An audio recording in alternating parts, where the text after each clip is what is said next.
You're standing on a beach. The ocean is in front of you.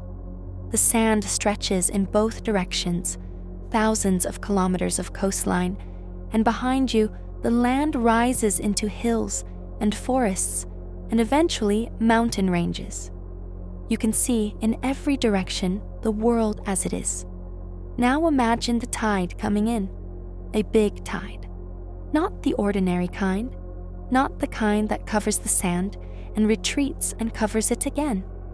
A geological tide, the kind driven by tens of millions of years of slow erosion and sedimentation and tectonic movement and the patient, relentless work of water on rock. The kind that buries coastlines under kilometers of ocean sediment, grinds mountains into sand, transforms forests into coal seams, reshapes continents. Now imagine trying to find, in the geological record left behind by that tide, evidence that someone stood on that beach. Not evidence of a city, not a skyline or a highway or a satellite dish. Evidence of a footprint. A specific individual human footprint pressed into wet sand. One footprint on one beach somewhere on a planet that has been continuously resurfaced, rearranged, and recycled by geological forces for 4.5 billion years. The footprint is almost certainly gone. Not almost certainly, it is gone. It was erased by the next wave, and then by the next season's storms, and then by the deposit of new sediment on top of the old, and then by whatever happened to that coastline over the next 10 million years. The geological record does not preserve footprints. It does not preserve cities either. Not reliably, not completely, not after enough time has passed. It preserves bones in certain conditions. It preserves shells and hard body parts with reasonable fidelity. It preserves chemical signatures in rock layers and isotope ratios in ancient sediments. It does not reliably preserve the things that a technological civilization would leave behind. Now ask a different question. What if someone stood on that beach 60 million years ago? Not a human. We did not exist 60 million years ago. But something else. Something intelligent. Something technological. Something that built and burned and processed and manufactured and left behind the chemical and physical signatures of an industrial civilization. Would we know? That is the question this video is about, not the question of whether it happened. We are going to examine the evidence carefully and honestly, and the honest answer is that we do not know. But the deeper question, if it had happened, would we be able to tell? What would the geological record preserve? What would it erase? And what does the answer to those questions say about the history of life on this planet, about the nature of intelligence in the universe, and about the astonishing possibility that we are not, as we have always assumed, the first minds to have arisen from the long evolutionary experiment of Earth? This is the Silurian Hypothesis, and it is more serious, more scientifically grounded, and more philosophically consequential than its speculative framing might suggest. Let us go into it. Chapter 1. The question that scientists are now asking. The name Silurian Hypothesis comes not from any serious scientific proposal about the Silurian period, a geological era that ran from approximately 444 to 419 million years ago, when life on Earth was still largely confined to the oceans, and the first primitive land plants were just beginning to colonize the terrestrial environment. It comes from a species in the British science fiction television program, Doctor Who. The Silurians, a fictional race of intelligent reptiles who inhabited the Earth before the emergence of humanity, and then retreated underground to survive a global catastrophe. The television origin is relevant not because the hypothesis is fiction, it is not, but because it illustrates how the question has been treated historically. For most of the history of science, the idea that a technological civilization might have preceded humanity on Earth was so obviously in the domain of fantasy that it did not merit serious scientific discussion. We knew from the fossil record that no species, with the anatomical complexity required for tool use and social organization, existed before the emergence of hominids in the last few million years. The idea of prior civilization seemed to be not just unproven, but absurd. Then, in 2018, something changed. Not the evidence. The evidence remained what it had always been, which is to say, ambiguous and incomplete. What changed was the framing. Two serious scientists, Gavin Schmidt, a climate scientist who directs NASA's Goddard Institute for Space Studies, and Adam Frank, an astrophysicist at the University of Rochester, published a paper in the International Journal of Astrobiology titled The Silurian Hypothesis. Would it be possible to detect an industrial civilization in the geological record? The paper was not a claim that a prior civilization existed. It was a careful, rigorous examination of what the geological record would and would not preserve, and what signatures we might expect to find if one had. The paper's central question was this: given what we know about how the geological record forms, what kinds of evidence can survive for tens of millions of years, and what kinds of evidence are erased? And given those preservation and erasure dynamics, what would an ancient industrial civilization look like in the geological record, if it left any detectable trace at all? The conclusions of Schmidt and Frank's paper were simultaneously reassuring and unsettling. Reassuring in the sense that they found no positive evidence for a prior civilization. Unsettling in the sense that they found the absence of evidence was not evidence of absence. The geological record, they concluded, is not sensitive enough to preserve the full signature of a civilization like ours, even if that civilization had existed and flourished for millions of years before being erased by geological time. Schmidt and Frank were not the first to ask this question in a scientific context. In 1982, the physicist Eugene Shoemaker, best known for his work on asteroid impacts and the Shoemaker-Levy 9 comet, was asked in an interview whether the geological record would show evidence of industrial activity from millions of years ago. His answer was essentially negative. The record would be so degraded by geological processes that the signatures of industry would be indistinguishable from natural processes. But Shoemaker's comment was made in passing, not as the subject of systematic analysis. What Schmidt and Frank provided that was genuinely new was a systematic framework for the question.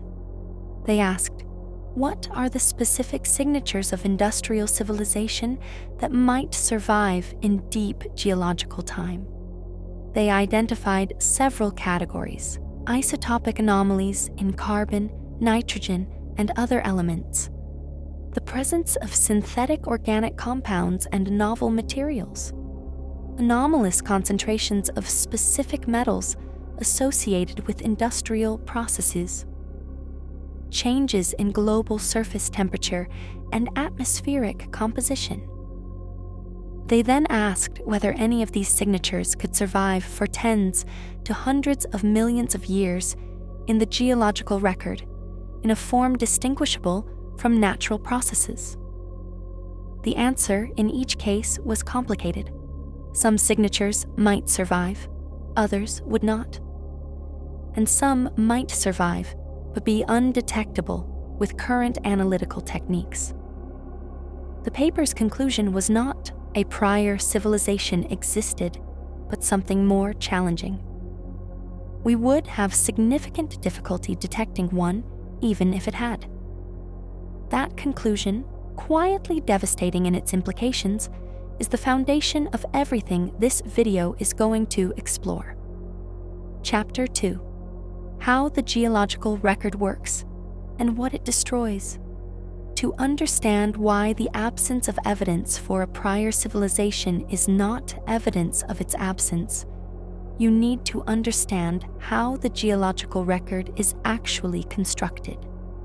How rock layers form, what they preserve, what they erase, and why the further back in time you look, the thinner and more fragmentary the record becomes. The geological record is built in layers: sediment, sand, silt, clay, the decomposed remains of organisms, accumulates in layers on the floors of seas, lakes, river deltas, and other depositional environments. Over time, as layer upon layer accumulates above it, the sediment compresses and hardens into sedimentary rock. The rock layers, stacked in sequence, preserve a record of the conditions at the time of deposition: the climate, the chemistry of the ocean or atmosphere, the species living in the environment, and occasionally the dramatic events, volcanic eruptions, meteor impacts, mass extinctions that punctuated the Earth's history. This record is incomplete in ways that are easy to state but difficult to fully appreciate. First, sedimentation only occurs in specific environments. The ocean floor is the best preserver of sedimentary record. River deltas, lake beds, and coastal environments also preserve sediments. But vast areas of the land surface, where most of the activity of a land-based civilization would occur, are erosional environments rather than depositional ones. Erosion removes material rather than adding it. Mountains erode. Upland plains erode. Most continental interiors erode. The sedimentary record for land-based environments is therefore far patchier and less complete than the record for marine environments, and the older the time period you're looking at, the patchier it becomes. Second, the rock record is subject to ongoing destruction. Subduction, the process by which oceanic crust is pulled beneath continental crust at tectonic boundaries, continuously recycles the ocean floor into the mantle. The oldest ocean floor in the world today is roughly 200 million years old, because older ocean floor has been subducted and melted and recycled into new rock. This means that the sedimentary record of the ocean floor for the Mesozoic era and earlier is essentially gone. Whatever was deposited on the ocean floors 300 million years ago no longer exists. Continental sedimentary rocks can survive for much longer than oceanic sediments.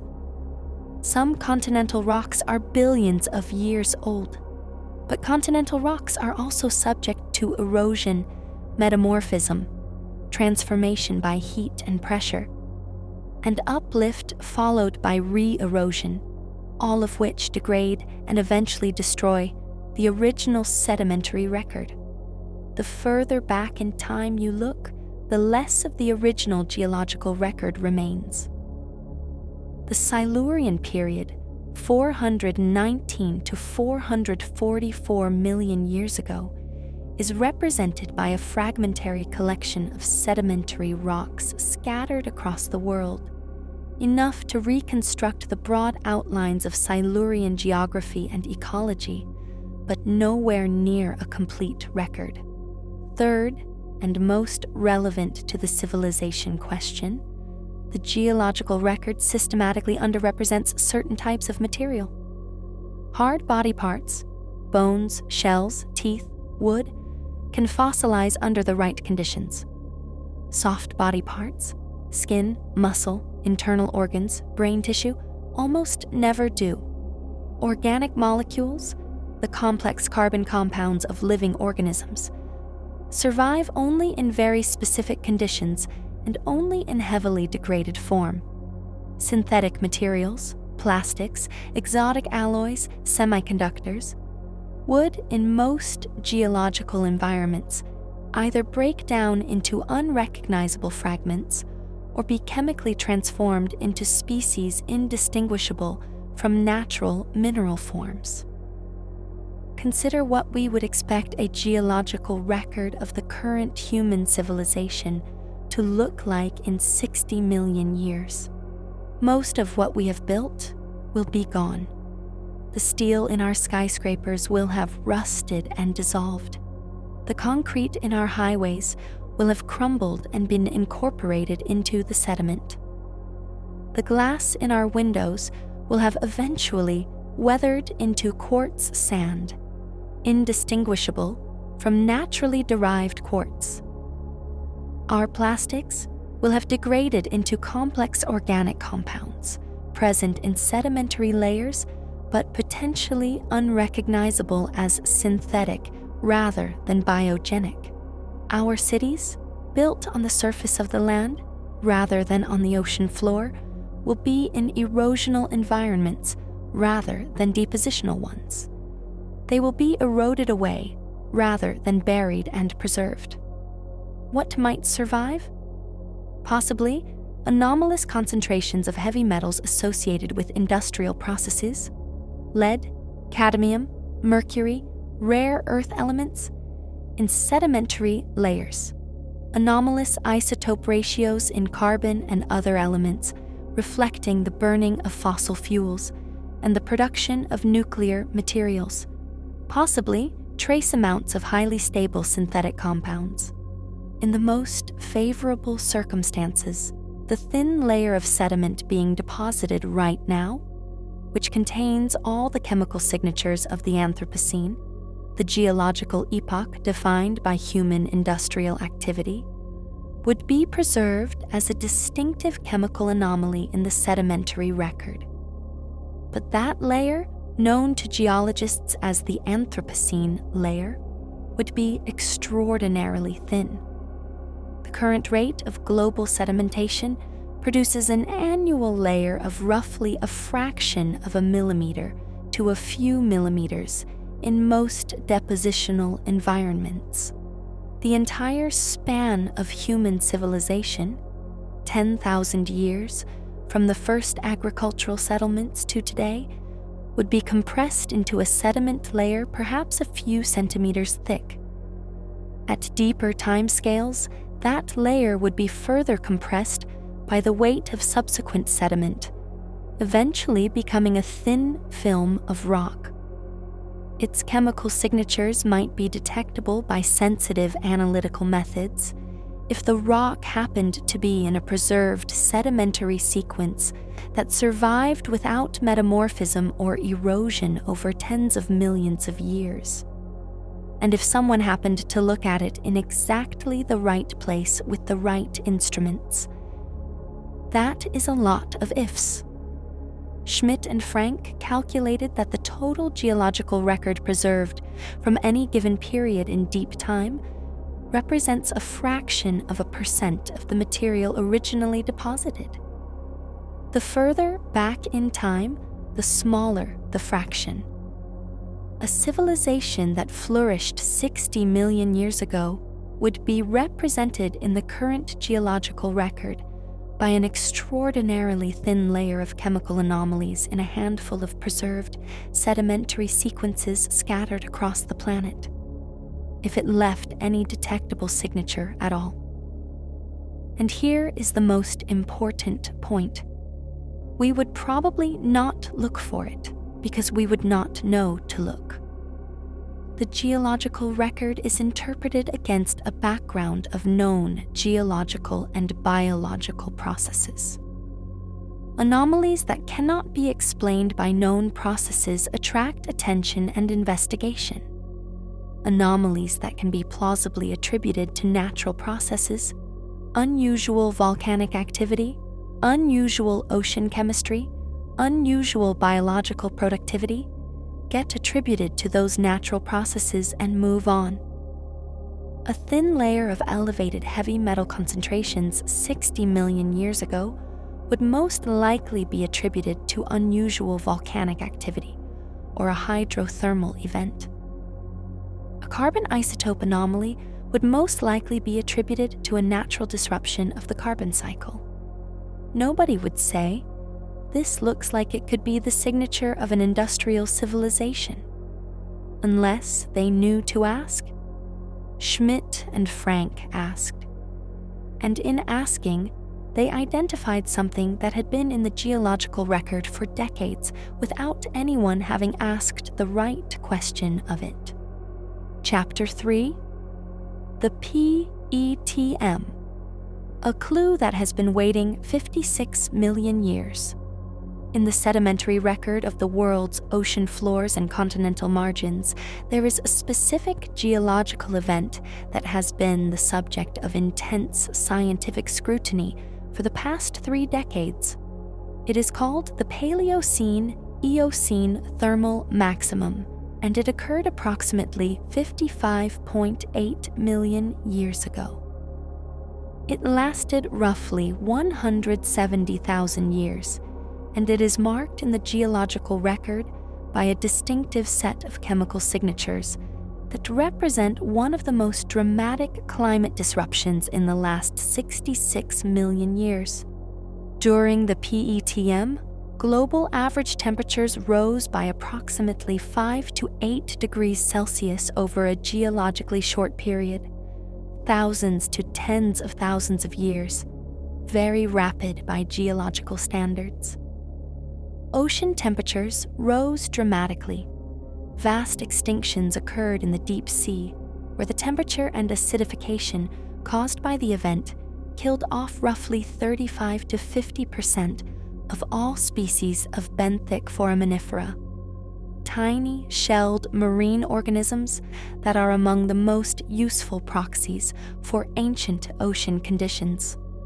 The carbon isotope record shows a massive negative excursion, a sudden shift toward lighter carbon isotopes in the sediments and in the carbonate tests of marine organisms, consistent with the injection of enormous quantities of isotopically light carbon into the ocean atmosphere system. The PETM is, in other words, an ancient event that looks in its chemical signatures somewhat like what we would expect from a period of massive industrial carbon emission. Not identical, the specifics differ in important ways, but structurally similar. A rapid injection of isotopically light carbon, global warming, ocean acidification, the geological fingerprints of what we might call a carbon pulse event. This is precisely what Schmidt and Frank pointed to as the kind of signature an ancient industrial civilization might leave in the geological record, and precisely the kind of signature that, absent a specific reason to attribute it to industry, would be and has been explained by natural processes. The leading natural explanations for the PETM's carbon pulse are several. The most commonly cited involves the destabilization of methane hydrates, deposits of methane gas frozen into an ice-like lattice structure in the sediments of the Mchu ocean floor, by a warming of the deep ocean triggered by some initial warming pulse. Methane is a potent greenhouse gas, and its release from destabilized hydrates could have driven rapid global warming. Other proposed mechanisms include massive volcanic activity from the North Atlantic Igneous Province, a large volcanic system that was actively erupting around the time of the PETM and could have injected large quantities of carbon dioxide into the atmosphere. These are entirely plausible natural explanations, and the scientific community's current consensus is that the PETM was produced by a combination of natural processes, probably involving initial volcanic forcing, followed by methane hydrate destabilization feedback. There is no specific evidence pointing to an artificial source of the carbon pulse. But here is what Schmidt and Frank pointed out. The PETM's carbon pulse is larger and faster than most of the natural mechanisms fully account for.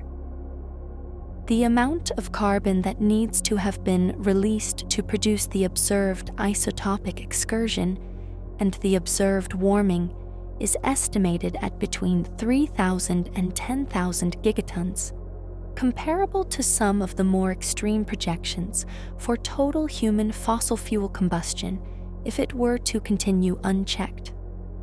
The rate of release, while slow by human standards, was fast by geological standards.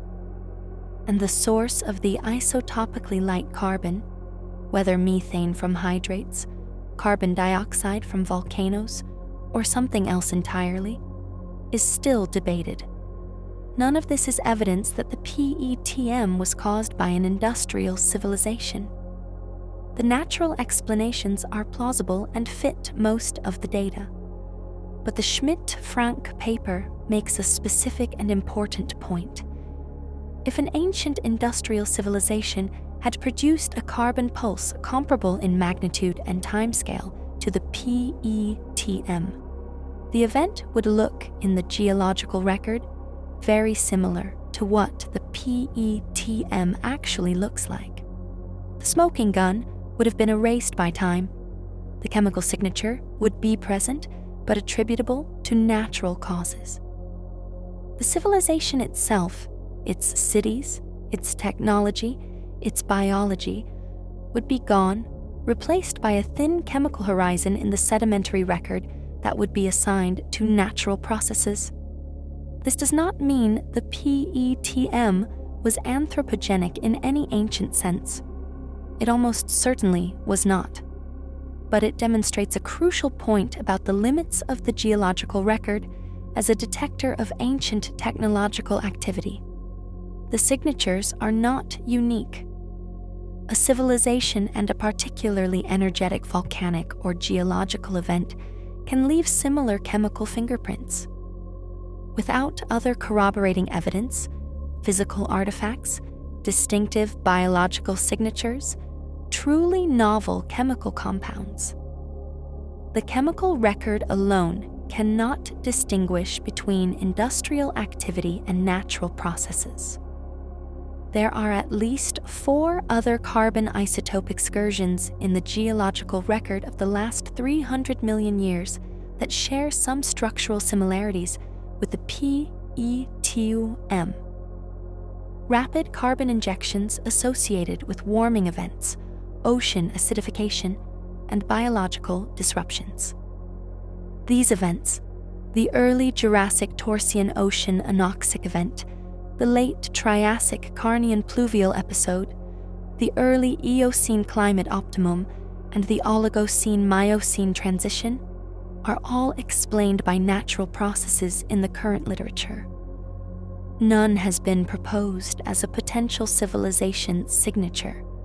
But the question that Schmidt and Frank's framework forces you to ask is, given what we know about the preservation and erasure dynamics of the geological record, how confident can we be that the natural explanation is the only possible explanation?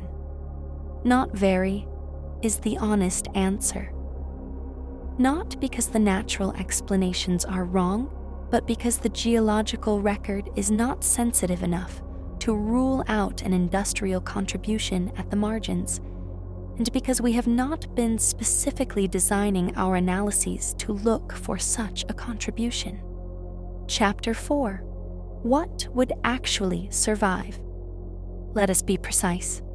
If a technological civilization existed on Earth 60 million years ago, or 100 million years ago, or 300 million years ago, what specific types of evidence might conceivably survive to the present day in a form we could detect? This question is not purely speculative. It is answerable, at least in broad terms, by applying what we know about the preservation of different types of material in geological time. The answer is less than you would hope, and more than you might expect. Start with the easiest case: physical artifacts. Manufactured objects, tools, structures, machines are made of materials with varying degrees of geological durability. Most metals corrode over geological timescales. Iron rusts and dissolves within thousands of years in most surface environments. Aluminium, while more resistant in some conditions, also eventually weathers and dissolves. Ceramics and glass are more durable, but still subject to weathering. Highly stable synthetic materials, certain polymers, some alloys, might survive for millions of years in very specific depositional environments, such as sealed anaerobic sediment layers, where chemical reactions are slow. But the probability of such materials being found in a specific sedimentary sequence after tens of millions of years, particularly for a civilization that existed before the formation of the familiar continental coastlines we have today, is astronomically small. Fossils of the organisms themselves are a better prospect, but only marginally. Fossilization requires specific conditions: rapid burial under fine sediment, absence of oxygen to prevent decomposition, and a chemically appropriate environment for mineralization to replace organic tissue with inorganic mineral. Under these conditions, hard body parts, bones, teeth, shells can survive for hundreds of millions of years. But soft tissue almost never does. The brain, the organ most relevant to intelligence, is soft tissue and fossilizes essentially never. What you can sometimes infer about brain size and organization from fossil endocasts, the impressions left on the interior of a fossilized skull, is limited to gross anatomy. If the prior civilization was built by organisms very different from vertebrates, by something derived from an invertebrate lineage, perhaps, or by a biology very different from anything we know, the fossilization prospects might be different in various ways. But in general, the fossilization record for any specific species is extraordinarily incomplete. Only a vanishingly small fraction of organisms that ever lived are represented in the fossil record. For a species that may have existed for only a few million years before its civilization rose and fell, comparable to the duration of our own genus Homo, the fossil record might contain no specimens at all. The most durable signature, Schmidt and Frank argued, is geochemical. Chemical anomalies in rock layers can survive for hundreds of millions of years. The isotopic composition of minerals is, under some conditions, robust enough to be measured even in ancient metamorphic rocks. The specific signatures that might survive include: the first is carbon isotope anomalies. The burning of fossil fuels releases carbon dioxide that is isotopically light, depleted in the heavier carbon-13 isotope relative to carbon-12. This is because the organisms that formed fossil fuels preferentially incorporated light carbon through photosynthesis. A civilization that burned fossil fuels at scale would produce a negative carbon isotope excursion in the geological record, exactly the kind of excursion seen at the PETM and other carbon pulse events.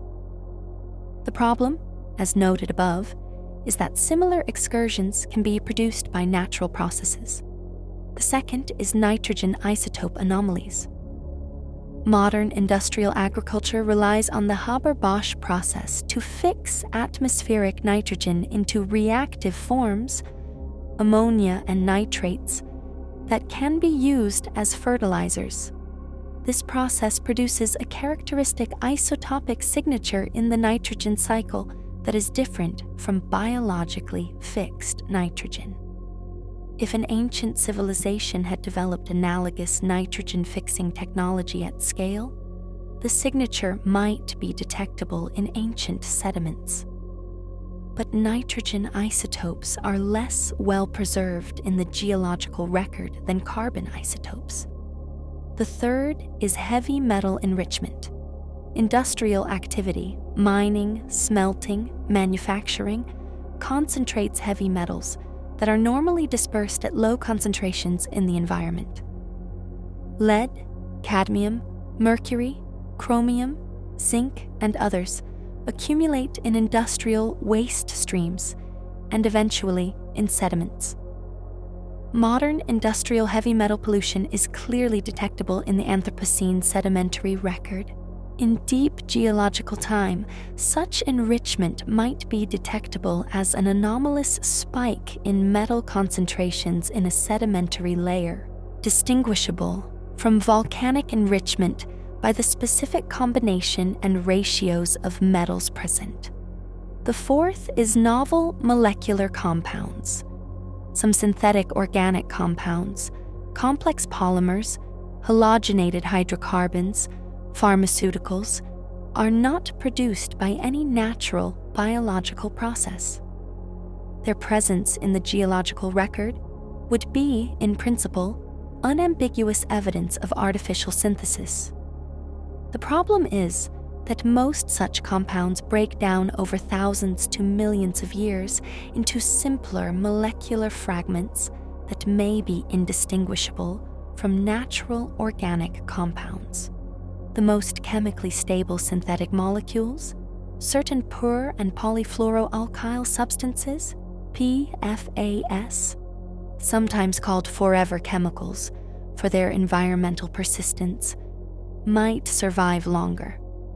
But even PFAS compounds eventually break down over geological timescales, and the product of their breakdown is not clearly distinguishable from natural fluorocarbon chemistry. The fifth, and perhaps most unexpected, is nuclear isotope signatures. Nuclear fission, whether in reactors or weapons, produces specific isotopic ratios in uranium and plutonium that are unambiguous signatures of nuclear technology. The half-lives of different nuclear isotopes vary from seconds to billions of years. Most reactor-produced isotopes would decay to undetectable levels within millions of years.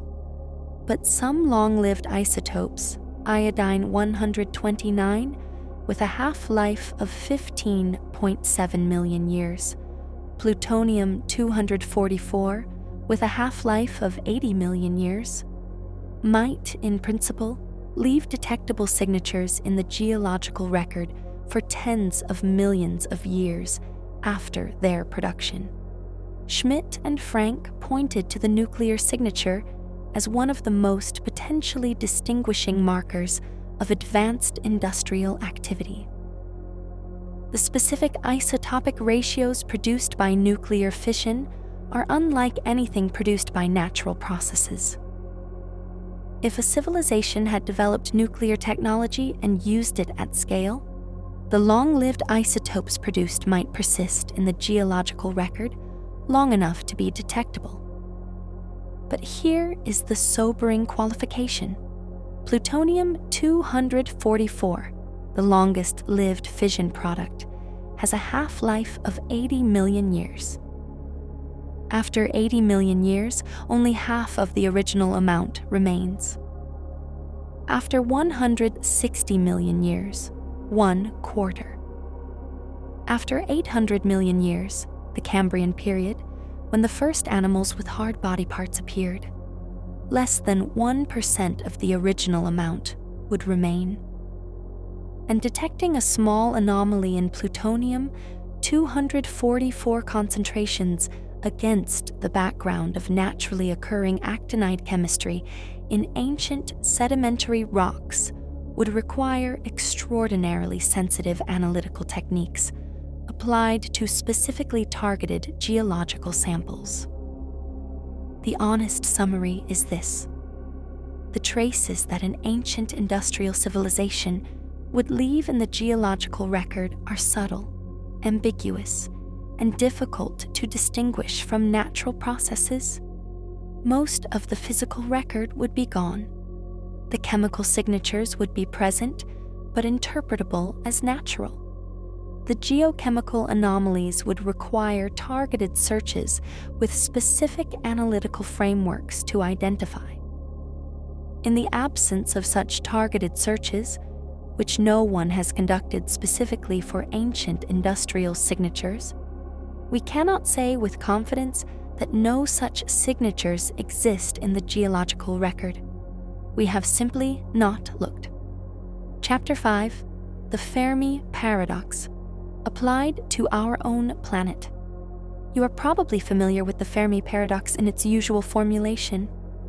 If intelligent life is common in the galaxy, and if some fraction of intelligent civilizations develop the technology for interstellar communication or travel, then the galaxy should by now be full of signals and evidence of extraterrestrial intelligence.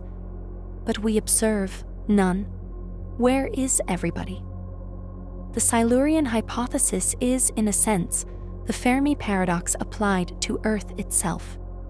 If intelligent life can arise through the evolutionary process, and if the Earth has been habitable for complex life for at least 600 million years, then the question is, why do we assume that intelligence arose only once in the last 4 million years?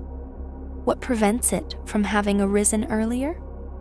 The standard answer has always been, look at the fossil record. We have a good record of the history of vertebrate evolution over the past 500 million years. We can trace the development of increasingly complex nervous systems, the emergence of large brains, the anatomical preconditions for tool use and social organization. And in that record, there is no candidate for a prior intelligent species. The dinosaurs dominated the Earth for 165 million years and never developed intelligence remotely comparable to our own. The early mammals of the Paleocene and Eocene were diverse and ecologically successful, but small-brained and not on a clear trajectory toward human-like cognition. This is a genuine argument.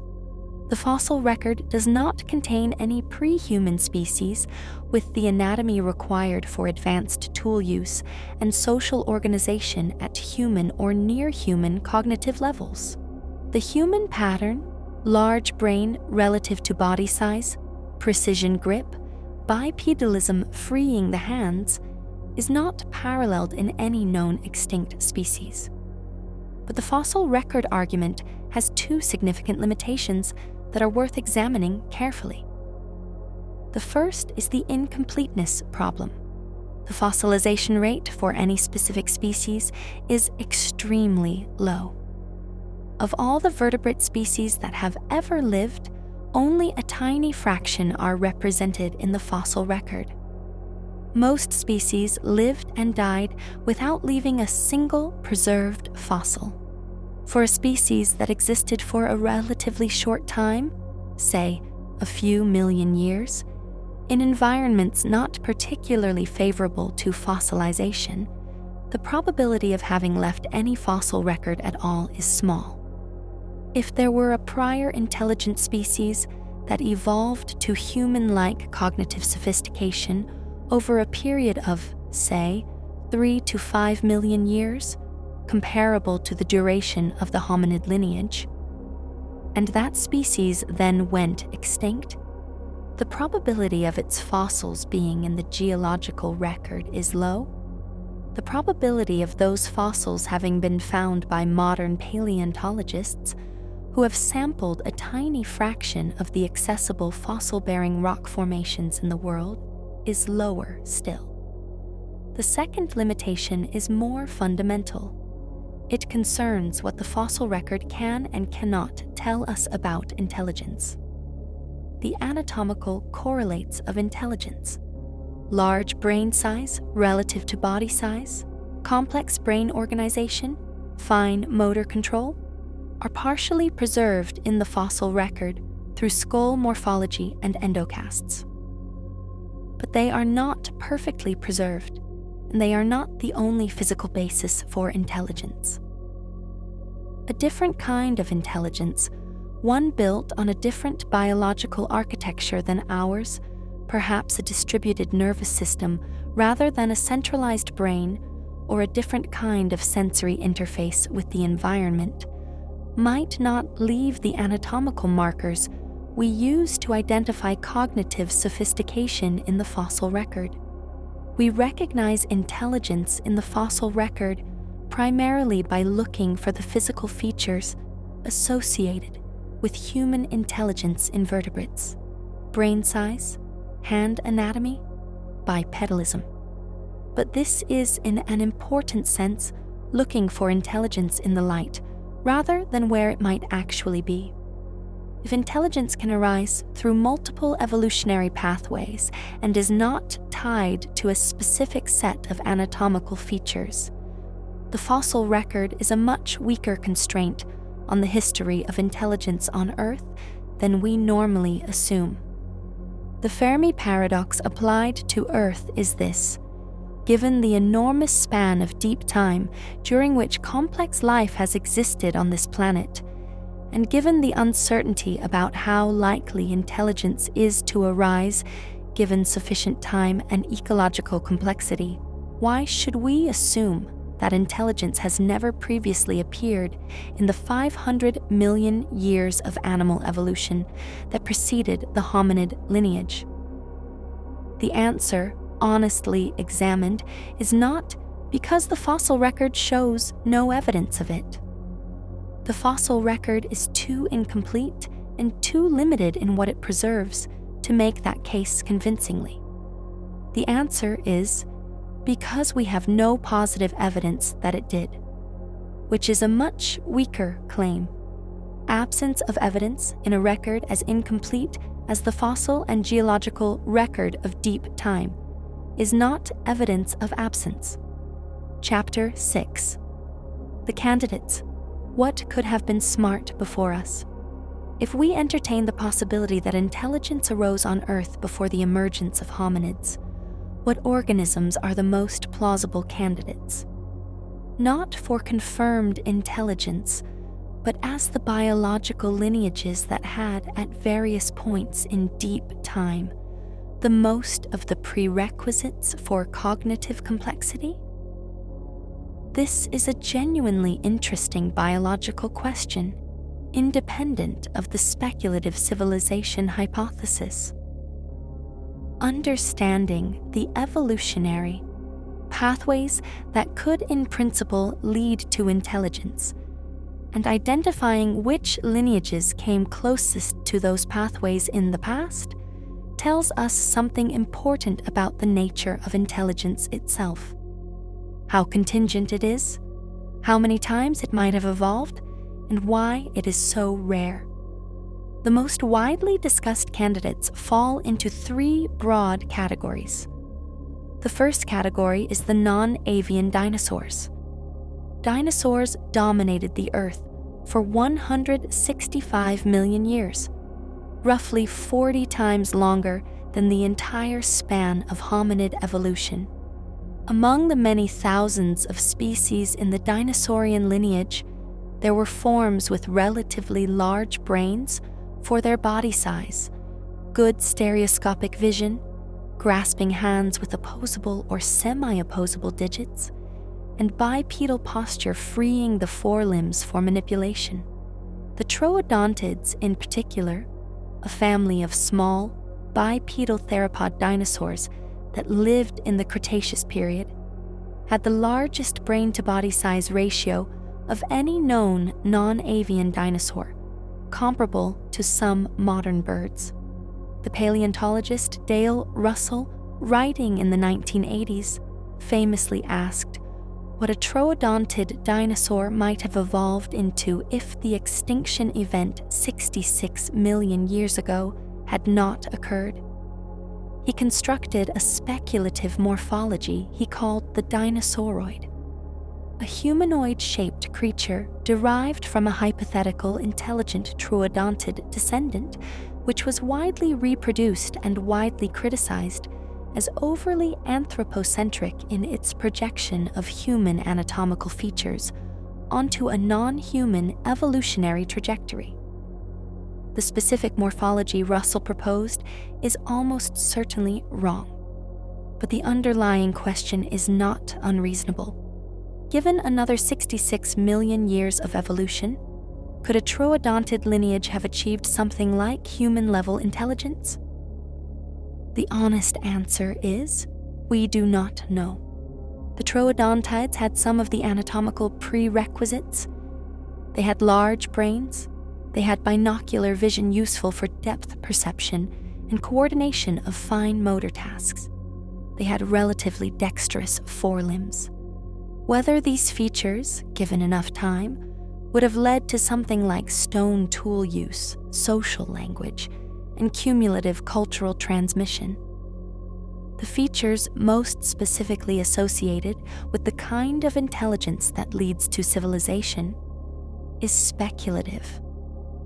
The evolution of intelligence is not deterministic. Having the precursors does not guarantee the outcome. The second category is the cephalopods, and this one is more surprising and in some ways more interesting. Octopuses, squid, and cuttlefish are among the most cognitively sophisticated invertebrates alive today. They have large, complex brains relative to their body size. They are capable of learned behavior, problem solving, and what appears to be something resembling play. They use tools. Some octopus species carry coconut shell halves as portable shelters. They have sophisticated camouflage systems that require real-time neural processing to control. They are, by any reasonable assessment, intelligent animals. The cephalopod lineage has been present on Earth for approximately 500 million years, since the Cambrian period, when the cephalopods emerged as among the first large, mobile, predatory animals. For most of that time, they were the dominant large predators of the ocean. At several points in Earth's history, notably in the Paleozoic era, before the fish lineages that eventually gave rise to vertebrates had developed to comparable ecological importance, cephalopods might be argued to have been the most cognitively sophisticated organisms alive. Did any ancient cephalopod lineage approach the cognitive level of modern octopuses? Possibly. Did any approach human cognitive level? There is no fossil evidence for it. But the cephalopod brain, being soft tissue, fossilizes essentially never. The fossil record for cephalopod intelligence is nearly non-existent. We know a great deal about cephalopod shells from the fossil record. The beautiful, coiled ammonite fossils that are among the most common macrofossils found in Mesozoic rocks. But essentially nothing about their nervous systems or their cognitive capabilities. The third category, more speculative still, involves entirely hypothetical lineages that no longer exist. The evolutionary history of life on Earth includes many lineages that went extinct without leaving representatives capable of continuing their cognitive development. The Ediacaran biota, the mysterious, soft-bodied organisms that dominated the oceans in the period before the Cambrian explosion, are represented in the fossil record primarily by impressions in sediment. Their biology, including their nervous systems if they had them, is essentially unknown. Some paleontologists believe the Ediacaran forms included organisms with complex body organization that might, in principle, have had relatively sophisticated neural processing. Others argue the Ediacarans were fundamentally different from modern animals in ways that preclude much cognitive complexity. The broader point across all three categories is this: intelligence is not a uniquely mammalian or uniquely human trait. Multiple lineages have independently evolved the neural complexity associated with sophisticated cognition. The cephalopods evolved their intelligence completely independently of the vertebrate lineage. Their common ancestor with fish-like vertebrates is a flat worm-like organism with essentially no nervous system, and the evolution of cephalopod and vertebrate intelligence represent two entirely separate evolutionary experiments that arrived at roughly similar outcomes through completely different neural architectures. If intelligence can evolve twice from essentially no shared neural ancestry, it can, in principle, evolve many times. And over 500 million years of animal evolution on a planet with complex ecology and multiple ecological niches rewarding sophisticated cognition, in principle, is not an implausible road to in practice. The question is not whether the fossil record shows evidence of it. The question is whether the fossil record is complete enough to rule it out. It is not. Chapter 7: The Deep Time Problem. How Memory Dies. There is a specific and quantifiable way in which the deep time problem limits our knowledge of Earth's past, and it is important to understand this limit precisely, not as a vague handwave about the incompleteness of the fossil record, but as a specific calculation about what fraction of information is preserved. Consider the following. The total volume of sedimentary rock currently accessible at or near the Earth's surface, the rocks from which we derive the fossil and geochemical record, represents a fraction of the total sedimentary rock ever deposited in the Earth's history. The rest has been subducted, metamorphosed, or eroded back into sediment and redeposited in newer rock sequences. The older the rock, the smaller the surviving fraction. For quaternary sediments, the last 2.6 million years, the preservation fraction is relatively high. Most of what was deposited is still accessible. For Neogene sediments, 2.6 to 23 million years ago, the fraction is still good. Perhaps 50 to 80% of the original deposit is preserved in some form. For Paleogene sediments, 23 to 66 million years ago, the epoch containing the PETM and the earliest mammalian radiation, the fraction is lower. Perhaps 20 to 40% of the original shallow marine and continental deposits are preserved. For Mesozoic sediments, 66 to 252 million years ago, the fraction is lower still, and for Paleozoic sediments, 252 to 539 million years ago. Only the most robust lithologies in tectonically stable regions of the continents survive. For each period, the preserved fraction of sedimentary rock is also distributed non-uniformly across the globe. Some regions, the stable cratons of Africa, Australia, and North America, preserve ancient sedimentary sequences with relatively little disruption. Other regions, active tectonic margins, areas of intense volcanism, regions that have been repeatedly buried and exhumed have a much more fragmented record. Within the preserved rock, the fraction that has been systematically sampled by paleontologists and geochemists is minuscule. The total amount of fossil-bearing rock that has ever been carefully examined by scientists is a tiny fraction of the total preserved rock. Most preserved sedimentary rock has never been touched by a geologist with a hammer. The number of species in the fossil record, approximately 250,000 described fossil species across all groups, is estimated to represent perhaps 1% of the species that actually lived during the Phanerozoic era. 1%. That is the sampling depth of the fossil record as a whole. And that is for species with durable hard parts that fossilize readily. For species with soft bodies, or species that lived in erosional rather than depositional environments, the sampling depth is far lower. Now apply this to the question of a prior technological species. Suppose such a species existed from 100 to 95 million years ago, a 5 million year span comparable to the duration of the genus Homo.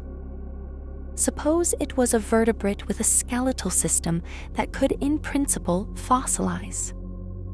The probability that any individual member of that species is preserved as a fossil is extraordinarily small. The probability that such a fossil, if preserved, is in a rock formation accessible to modern scientists is smaller still. The probability that such a formation has been systematically excavated and examined by paleontologists is smaller again. And this is for a species with good fossilization potential. For a species with the characteristics most associated with civilization, social, tool-using, living in constructed environments, potentially with a population heavily concentrated in specific geographic regions. The probability of leaving a recoverable fossil record is, if anything, lower, because population concentration in specific habitats means that the fossil record for widespread, ecologically diverse species is better sampled than for species with restricted ranges. The deep time problem is not an argument that a prior civilization existed. It is an argument that the fossil record cannot on its own rule one out. The incompleteness of the record is not a minor caveat to be acknowledged and set aside. It is a fundamental limitation that means our knowledge of the history of intelligence on Earth is genuinely, irreducibly incomplete. The scientist Stuart Kauffman introduced a concept called the adjacent possible, the space of possibilities that are reachable from the current state of a complex system, but not from states further away. The adjacent possible of evolutionary biology includes many paths that were not taken, many forms of intelligence that could in principle have arisen but did not, or that arose and were extinguished without leaving detectable traces. Deep time is vast enough, and the fossil record sparse enough, that the adjacent possible of Earth's biological history includes not just the species we know from fossils, but an enormous, irretrievable dark space of species that lived and died without leaving a trace. In that dark space, in the 99% of species we have no record of, in the geological time periods where the preservation fraction approaches 0, in the chemical signals attributable to natural processes that might or might not have a different origin. The question of prior intelligence on Earth is not answered. It remains open. It remains open in a way that should make us genuinely intellectually humble about the certainty with which we have historically said, We are the first. We are the only. There has never been anything like us on this planet before. That certainty, on reflection, is not warranted by the evidence. The evidence warrants something more careful and more honest. We have found no positive evidence for a prior technological civilization, and the record we have examined is a vanishingly small sample of the full geological and biological history of this planet. The absence of evidence is not evidence of absence. Not here. Not in the context of a geological record, this incomplete, a fossil record, this sparse, and a question, this profound. Chapter 8: The Octopus Problem and What It Tells Us About Intelligence. There is an animal alive on this planet right now that solves puzzles, uses tools, recognizes individual human faces, plays, dreams, or at least exhibits sleep state behavior consistent with dreaming, and has a nervous system so radically different from ours that it constitutes a genuinely independent evolutionary experiment in complex cognition. That animal is the octopus. You probably know this already in the general sense that popular science coverage of cephalopod cognition has been extensive and enthusiastic in recent years. But I want to go beyond the surface level "octopuses are smart" narrative, because the specific details of cephalopod intelligence, what it is, how it works, how it evolved, and what it is capable of, are directly relevant to the question of whether intelligence could have arisen on Earth before the emergence of our own lineage. Not just relevant, central. Start with the architecture. The human brain is a centralized organ, approximately 86 billion neurons organized into a hierarchical structure, with specific regions responsible for specific functions, all integrated through a central processing hub. The octopus nervous system is radically different. An octopus has approximately 500 million neurons in total, which is roughly comparable to a dog. But only a third of those neurons are in the central brain. The remaining 2/3 are distributed throughout the 8 arms, roughly 65 million neurons per arm, woven into the muscular tissue of each limb. Each arm can process sensory information and generate coordinated movement semi-autonomously, without requiring the central brain's direct instruction. This is a genuinely alien architecture. The octopus brain does not fully control what the arms do. It issues high-level commands, and the arms carry them out using their own local neural processing. The experience of being an octopus, if we can speculate about such a thing, might be less like a human directing their hands, and more like a committee of 9 separate processors coordinating loosely around a shared goal. This distributed architecture evolved completely independently from the centralized vertebrate brain. The last common ancestor of octopuses and humans was a small, bilaterally symmetric marine worm, Urbilateria, that lived approximately 600 million years ago and had a simple, diffuse nerve net rather than anything recognizable as a brain. Every neuron, every synaptic connection, every neural circuit in the octopus central brain, and its arm ganglia evolved independently from every neuron in the vertebrate lineage. The two architectures are not variations on a theme.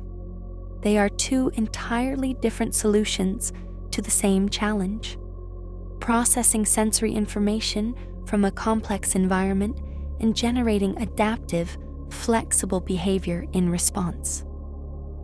And both solutions work. Both produced animals capable of learning from experience, solving novel problems, recognizing individuals, and manipulating objects in their environment with coordinated precision. The convergent evolution of sophisticated cognition in two lineages, this far separated, sharing no neural ancestry for 600 million years, is one of the most remarkable facts in the history of biology. What does it imply for the probability of intelligence arising elsewhere? It implies that sophisticated cognition is not a uniquely vertebrate achievement tied to a specific neural architecture. It can arise through multiple routes. The evolutionary preconditions are not extraordinarily specific. They do not require a particular type of neuron, a particular brain geometry, or a particular embryological developmental pathway. They require a sufficiently complex nervous system subject to selection pressure for behavioral flexibility in complex environments. Those preconditions can be met in multiple ways by multiple lineages. And if intelligence can evolve twice, in the vertebrate lineage and in the cephalopod lineage, from essentially no shared neural ancestry, the question becomes, over 600 million years of complex animal evolution, how often did it evolve? Not necessarily to human level, but to the level of the octopus or beyond. The question is made sharper by a discovery that the genomics community found genuinely remarkable when it was published. In 2015, a consortium of researchers published the first full sequencing of the octopus genome. The genome was enormous, approximately 2.7 billion base pairs, comparable to the human genome in size, and contained approximately 33,000 protein coding genes, significantly more than the approximately 20,000 in humans. More striking still was its structure. The octopus genome shows evidence of massive, lineage-specific expansion of two gene families directly associated with neural complexity and connectivity. The protocaterin genes, which in vertebrates are associated with the formation of the complex synaptic contacts between neurons that underlie learning and memory, are hugely expanded in the octopus. There are 168 protocaterin genes in the octopus genome compared to approximately 60 in humans. And the genes encoding transposable elements, jumping genes that can rearrange the genome and have been implicated in the evolution of complex neural function, are extraordinarily active in octopus neural tissue.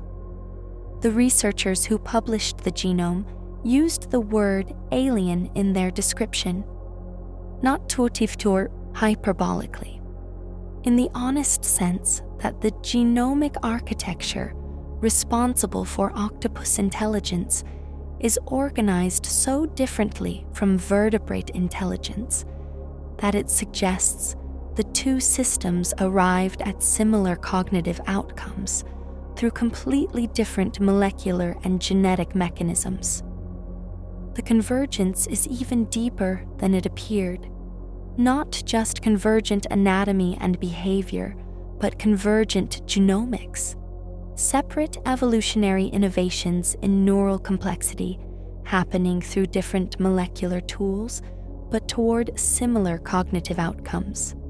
This is the kind of convergence that biologists interpret as evidence for strong selection pressure in a specific direction. When two very different lineages independently evolve the same solution, it usually means that solution is particularly well suited to some common challenge. In this case, the challenge is the same one that drove vertebrate neural expansion: complex, three-dimensional, dynamically changing environments that reward flexible, learned responses over rigid instincts. The ocean is such an environment. Intelligence is the solution that multiple lineages found, independently to the challenge the ocean poses. There are tantalizing hints that the answer might be more often than we think. The social insects, ants, bees, wasps, achieve collective behaviors of extraordinary complexity through the distributed intelligence of individual organisms, each of which is cognitively modest, but whose interactions produce colony-level problem-solving, planning, and adaptation that rivals much larger-brained animals in specific domains. The corvids, crows, ravens, jays have brain-to-body size ratios comparable to non-human great apes and demonstrate tool manufacturing, causal reasoning, theory of mind, and planning for future events. The cetaceans, dolphins, and whales have large, complex brains, rich social structures, sophisticated communication, cultural transmission of learned behaviors, and cognitive capabilities that include self-recognition in mirrors, a capability once thought uniquely human and shared among animals only by great apes and elephants. The diversity of cognitive sophistication among living animals suggests that intelligence is not a single evolutionary peak, reached only once by an extraordinarily improbable chain of events. It is a direction that multiple lineages have moved in, to varying degrees, in response to ecological pressures that reward flexible, learned behavior over rigid, instinct-driven responses. In this context, the question of whether any lineage in the 500 million years of animal evolution before the hominids reached something comparable to human cognitive sophistication becomes less obviously absurd, not confirmed, not even likely, perhaps, but not inherently implausible. There is one specific aspect of the octopus that is especially relevant to the prior civilization question. Modern octopuses are short-lived. Most species live for 1 to 2 years. They do not live long enough to accumulate the kind of extended individual experience and social transmission of learned behavior that we associate with cultural evolution. They do not develop multi-generational traditions. They cannot pass knowledge from one generation to the next through language or demonstration in the way that human and some other animal societies do. Their intelligence is largely individual and largely cannot compound across generations. This is one of the reasons we do not consider octopuses to be on the path to civilization. Not because they lack intelligence, they clearly do not, but because civilization requires a specific kind of social structure for the transmission and accumulation of knowledge, and most cephalopods do not have that structure. Their intelligence is brilliant and isolated. Each octopus learns anew from scratch. But there is no biological reason why a cephalopod lineage could not, in principle, have evolved greater longevity and greater social cohesion. The cognitive capacity appears to be there, or close to it. What is missing is the social and life history framework that allows individual intelligence to compound into collective knowledge. If natural selection had pushed a cephalopod lineage toward longer life, social group living, and more sophisticated inter-individual communication, not necessarily language, but something that allowed the transmission of learned information, the result might have been, in geological time, something that crossed the threshold from individual intelligence into cumulative cultural evolution. Did that ever happen? We do not know. The fossil record for cephalopod soft tissue, brains, nervous systems, skin, is effectively non-existent. We cannot trace the cognitive evolution of cephalopods through deep time in the way we can trace the skeletal and anatomical evolution of vertebrates. The history of cephalopod intelligence is almost entirely opaque to us. And ancient cephalopods were far more diverse and far more ecologically dominant than modern ones. The Paleozoic seas were filled with cephalopods of every size and shape. Orthocones, with straight shells several meters long, coiled ammonites of enormous diversity, nautiloids that occupied the ecological role that large fish would later take over.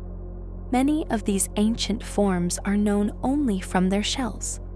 Their neurological complexity is unknown, and given the fossilization characteristics of soft tissue, likely unknowable. The octopus problem, then, is this. We have an existence proof right now of an animal with independently evolved sophisticated cognition, an animal whose deep time relatives occupied the most cognitively demanding predatory niches in the ancient oceans for hundreds of millions of years, and an animal whose brain fossils essentially do not exist. Whatever cognitive evolution occurred in the cephalopod lineage over those hundreds of millions of years is a closed book. That closed book is one of the largest cavities in our knowledge of the history of intelligence on Earth, and it sits in exactly the time period, the Paleozoic and Mesozoic eras, 250 to 540 million years ago, when the question of prior intelligent life is most relevant and most impossible to answer definitively. Chapter 9, The Great Filter, and what it means if we are not first. The Great Filter is a concept in the context of the Fermi paradox. The question of why, given the apparent abundance of conditions suitable for life in the galaxy, we detect no evidence of other technological civilizations. The Great Filter is whatever makes the emergence of technologically advanced civilizations rare. It is the barrier, or series of barriers, that prevents the vast majority of evolutionary lineages from crossing the threshold from complex life to space-faring civilization. The crucial question, and one of the most important in all of science, is where the Great Filter is located in time. Is it behind us, or is it ahead of us? If the Great Filter is behind us, if the extraordinarily improbable transition has already been made somewhere in our evolutionary past, then the emergence of technological civilization may be genuinely rare in the galaxy, and the silence of the cosmos may simply reflect the fact that such civilizations are almost never born. We got extraordinarily lucky. We crossed the filter. Most evolutionary lineages never did. If the Great Filter is ahead of us, if the transition to multi-planetary, long-lived technological civilization is the improbable step, then the cosmos may be full of civilizations at our current stage of development, most of which eventually destroy themselves or stagnate before reaching the level of technology that would make them visible across interstellar distances. In this scenario, the silence of the cosmos is not evidence of the rarity of our origin. It is evidence of the rarity of our survival. The discovery of any extraterrestrial life, even microbial life on Mars or the moons of Jupiter and Saturn, would dramatically shift the probability calculus. If life arose independently on Earth and on Mars, then life is probably common in the galaxy. If life is common, but technological civilizations are rare, the Great Filter probably lies between microbial life and complex multicellular life, or between complex life and intelligence, or somewhere along the path from intelligence to sustained technological civilization. The more life is found, the further the Great Filter is pushed forward in the timeline. and the more ominous it becomes, because it means whatever destroys civilizations is ahead of us. Now apply this logic to the Silurian Hypothesis.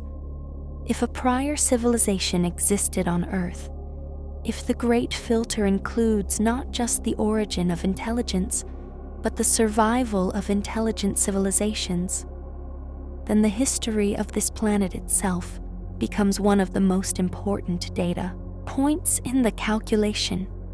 It would mean that at least one technological civilization arose on Earth and was destroyed.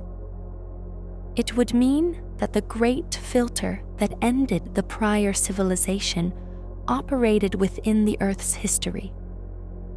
And it would mean that whatever destroyed the prior civilization, whether an asteroid impact, a climate catastrophe, a pandemic, a war, or the simple biological reality that the species driving the civilization had a finite lifespan as an evolutionary entity, is a kind of danger that civilizations face and that most civilizations do not survive. This is one of the reasons the Silurian Hypothesis is more than an interesting thought experiment about paleontology. It is a probe of the Great Filter. If we are not the first, then civilization on Earth has already failed at least once.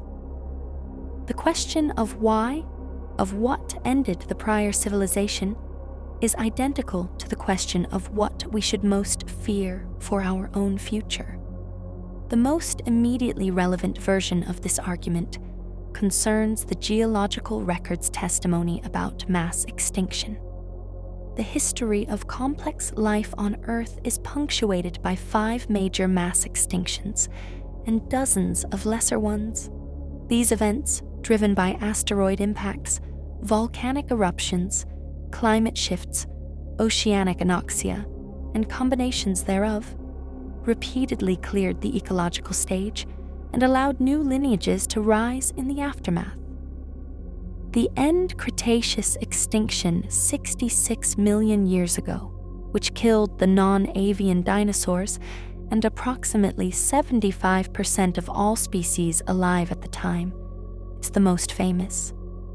But the end Permian extinction 252 million years ago was even more severe, killing perhaps 96% of all marine species and 70% of terrestrial vertebrate species, in an event sometimes called the Great Dying. Any civilization that existed before a major mass extinction event would have been destroyed by it, along with most other species. The geological record of the extinction event would overprint whatever chemical or physical signatures the civilization had left. The extinction's own geochemical signatures, massive volcanic outgassing at the end Permian, asteroid impact iridium layer at the end Cretaceous, would be far more prominent than any industrial signature, potentially masking whatever faint industrial chemistry survived. This creates a specific and troubling blind spot. The most likely time periods for a prior civilization, the long, stable intervals of the Mesozoic era between major extinction events, are also the periods where a civilization that existed just before a major extinction would have had its geological record most severely degraded. The end Cretaceous event, which ended the Mesozoic, would have been catastrophic not just biologically, but geologically. The global layer of impact debris, the global conflagration, the subsequent impact winter and ocean acidification, all of it would have thoroughly reworked the uppermost sedimentary layers of the late Cretaceous in every environment worldwide. If a technological civilization existed in the late Cretaceous, say 68 to 66 million years ago, the geological trace it left would have been subjected to exactly this kind of thorough reworking at the end of its era. The impact that killed the dinosaurs would have been equally effective at erasing the evidence of an intelligent species' brief technological age. We cannot rule this out. We should sit with that. There is a second dimension of the great filter argument that is even more personally consequential. The Silurian Hypothesis, if it has merit, suggests that the origin of technological intelligence is not the hard step, that the barriers to intelligence are lower than we might have assumed, because intelligence arose at least twice, and perhaps more times in Earth's history. If that is true, then the great filter is probably located not at the origin of intelligence, but somewhere in the subsequent development of civilization, at the transitions from intelligence to technology, from technology to sustainability, from a planetary civilization to a multi-planetary one. The most alarming version of this interpretation is that the great filter is not a single catastrophic event, but a structural feature of civilizations themselves, a tendency toward self-destruction that is intrinsic to the kind of creatures that develop technology. A civilization that achieves sufficient technological sophistication to leave geological traces is also by the same cognitive and social trajectory. A civilization that is capable of destroying its own ecological support systems, creating weapons of civilization, ending destructive power, and generating the social and political instabilities that accompany rapid technological change. The same capabilities that build also destroy. The species that learns to smelt iron also learns to make swords. The species that learns to split the atom also builds the bomb. If this pattern, call it the civilization trap, is a robust feature of the trajectory from intelligence to technological sophistication, then every civilization that has ever existed on Earth would have faced it. And the geological record's silence on prior civilizations would not be evidence that they never existed. It would be evidence that none of them survived long enough to leave permanent traces. This is not a comfortable conclusion, but it is a scientifically honest one. The Silurian Hypothesis, taken seriously as a probe of the great filter, suggests that if we are not the first, our predecessors failed.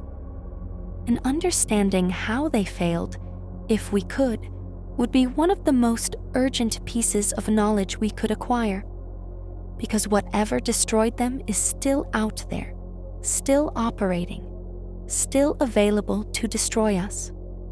We have every reason to find out what it was.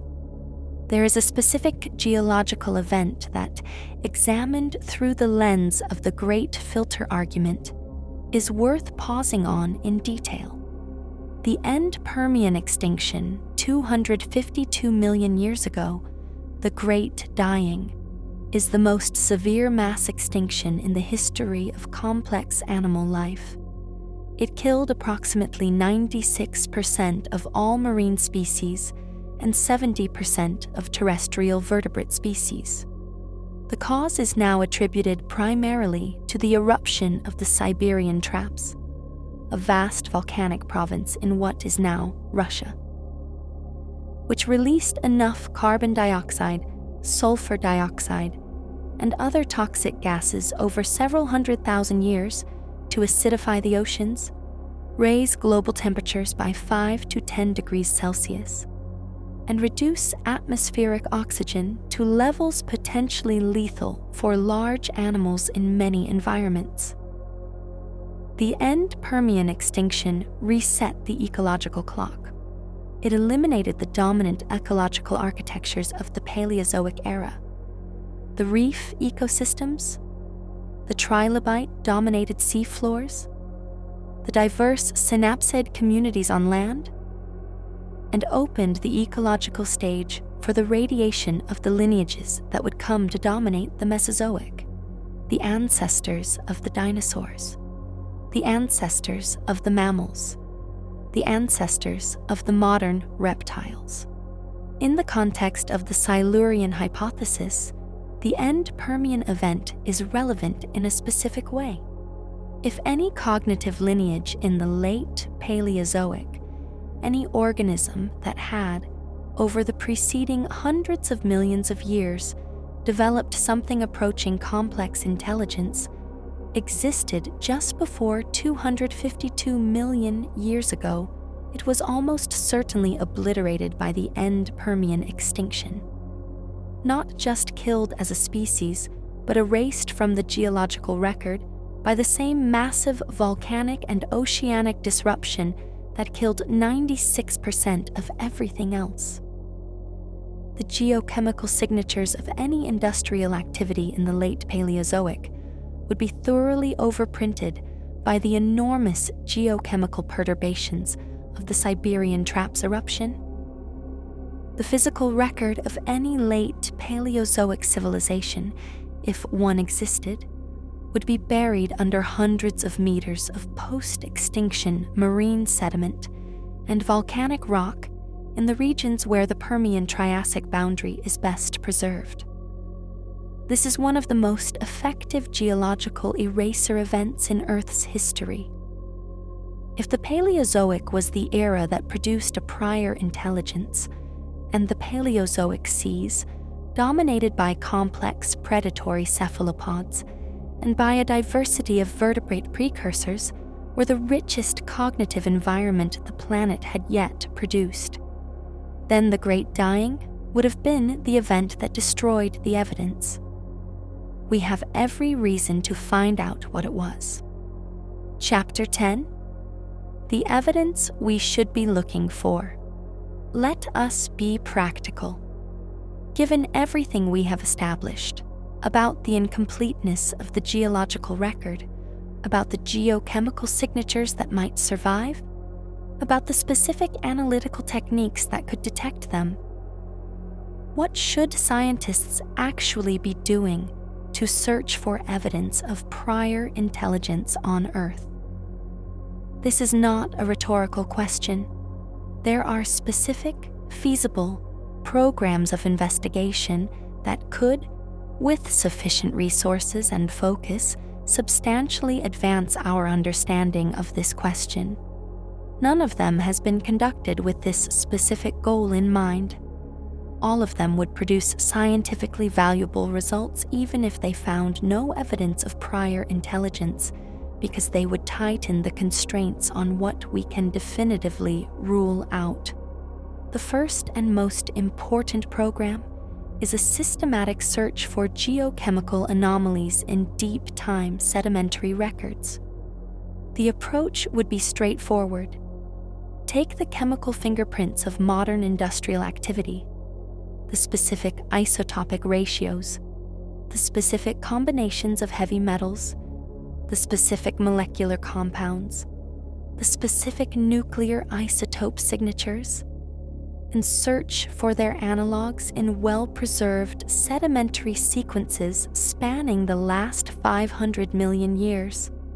Not just the existing limited searches for carbon isotope anomalies, which have been done for other reasons, not this one, but a comprehensive multi-proxy search specifically designed to identify the full suite of signatures associated with technological activity. This would require, first, a characterization of what those signatures actually look like in the modern geological record. We are currently depositing the Anthropocene layer, the chemical record of our industrial civilization, and it will be visible in sedimentary records for millions of years. Detailed analysis of what signatures are most robust in different depositional environments, how they degrade over different timescales, and which environments are most likely to preserve them, would provide the template for searching in older records. Second, it would require identifying the geological sections most likely to have preserved deep-time chemical anomalies without metamorphic overprinting. The ideal targets are sedimentary sequences in the most tectonically stable continental regions: the North American Craton, the African Craton, the Australian Shield, where ancient rocks have been undisturbed for hundreds of millions of years.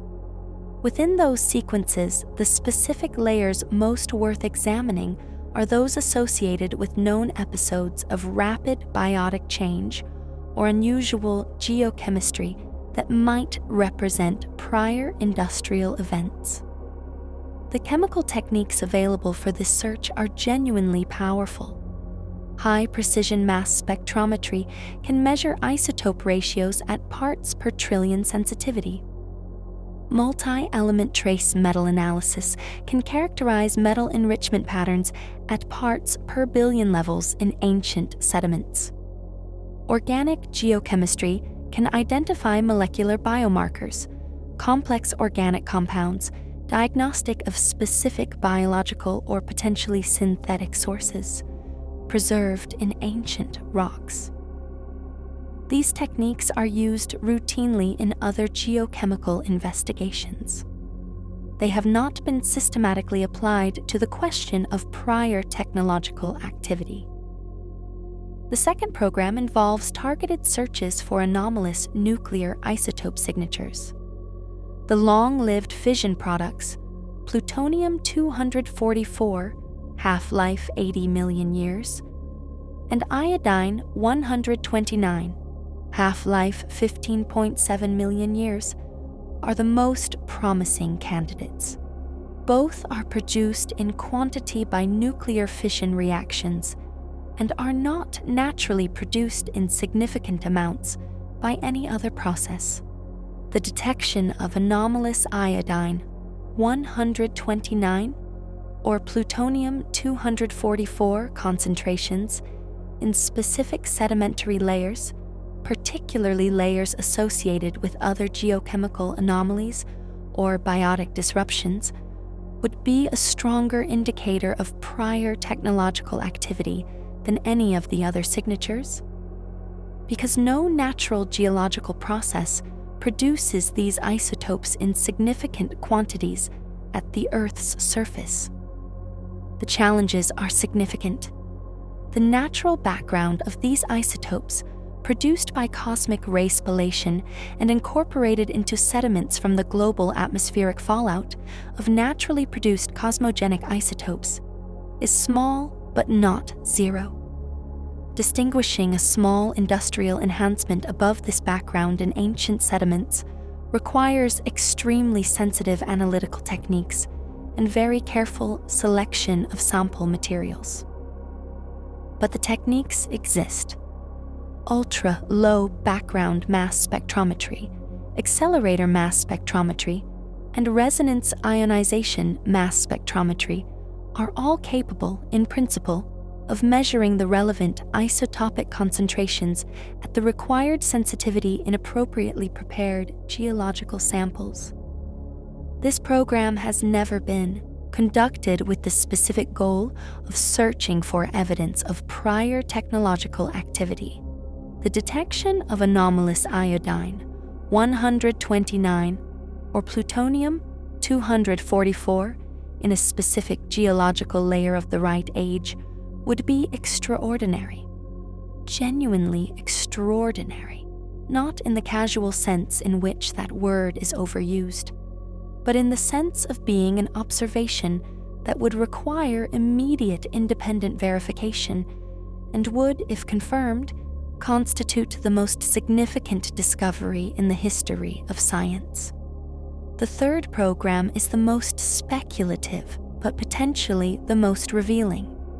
A systematic search for anomalous organic molecular compounds in deep time sedimentary rocks. Organic geochemistry has made remarkable progress in identifying the molecular signatures of ancient biological processes preserved in deep time rocks. Compounds called hopanoids, produced by bacteria, have been identified in rocks over 2 billion years old. Steroids, produced by eukaryotic organisms, have been identified in rocks from the Neoproterozoic era over 600 million years ago. These molecular fossils, preserved through exceptional geochemical conditions, provide windows into ancient biochemistry that no other approach can offer. Could the molecular fossils of synthetic chemistry survive in similar conditions? Possibly. The most chemically stable synthetic compounds, certain fluorinated materials, some highly cross-linked polymers, might be preserved in anaerobic, low-temperature sedimentary environments for tens of millions of years. Their breakdown products, while no longer identifiable as specific synthetic compounds, might produce molecular ratios and structural features that are unusual in the context of known biogenic organic chemistry. This search would require a new analytical framework, one specifically designed to identify not the known products of ancient biological chemistry, but the potentially unknown products of ancient synthetic chemistry. It would require building a library of what the expected degradation products of synthetic materials look like after extended geological time, and then searching for those signatures in appropriately aged sedimentary samples. The fourth program, less technical but important, is a systematic reanalysis of known geological anomalies with the specific question of prior technological activity in mind. There are several geological events in the deep time record: rapid carbon isotope excursions, unusual metal enrichments, anomalous biotic disruptions without clear natural explanations, that have been explained by various natural processes, but for which the natural explanation is incomplete or disputed. The PETM is the most prominent. But there are others. The Carnian pluvial, episode 232 million years ago, a period of intense global rainfall and marine biotic change that disrupted ecosystems worldwide and has been attributed to volcanic forcing, but whose full causes are debated. The Toarcian Ocean anoxic event, 183 million years ago, another carbon isotope excursion, and marine extinction event of uncertain cause. Several smaller-scale excursions in the Cretaceous. None of these is more likely than not to be a signature of technological activity.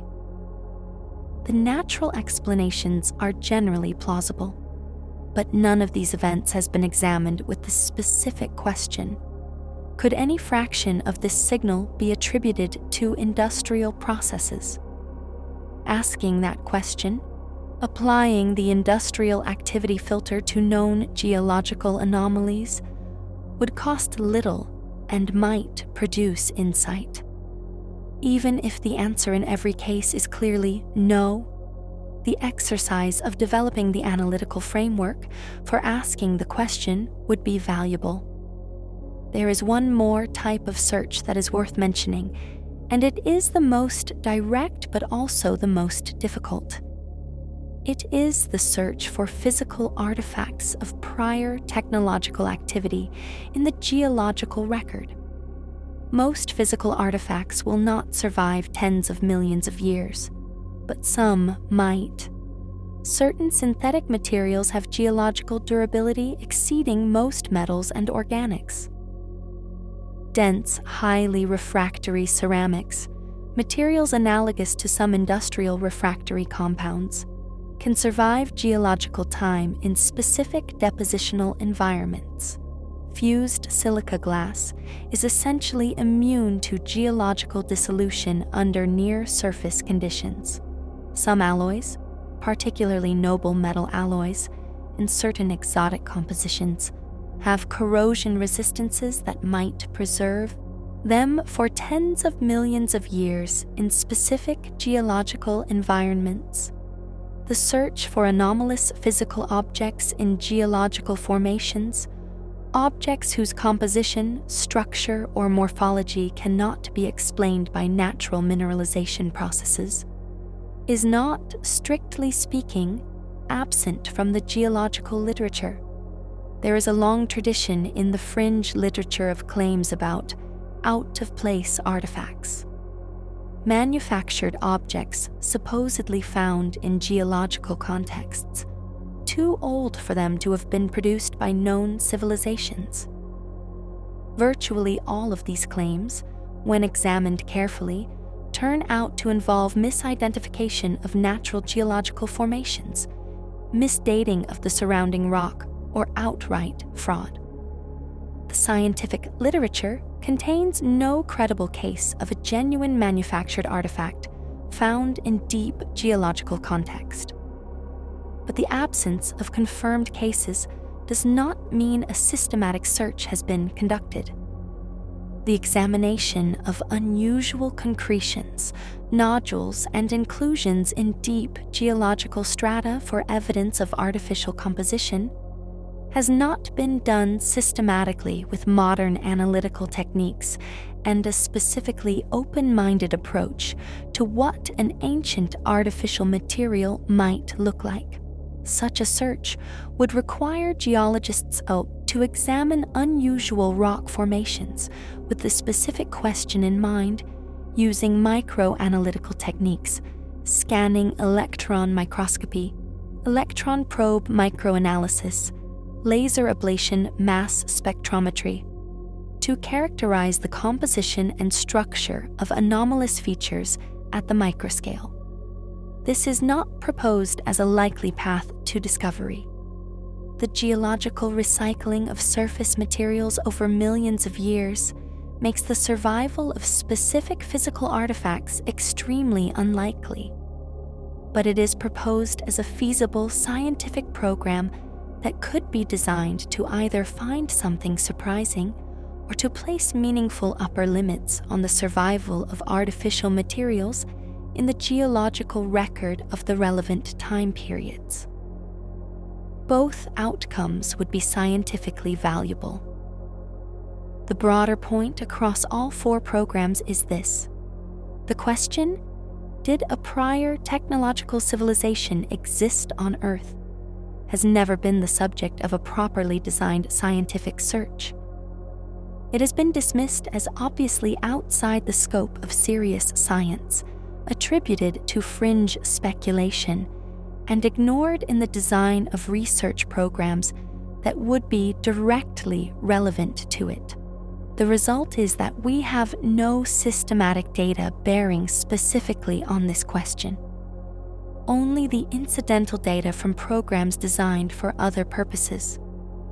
That situation is, given the scientific and philosophical stakes, an extraordinary oversight. If the question is worth asking. And Schmidt and Frank made a compelling case that it is worth asking. It is worth asking with the full rigor and resources of modern science. Conclusion. Here is what we know. We know that complex animal life has existed on Earth for at least 570 million years.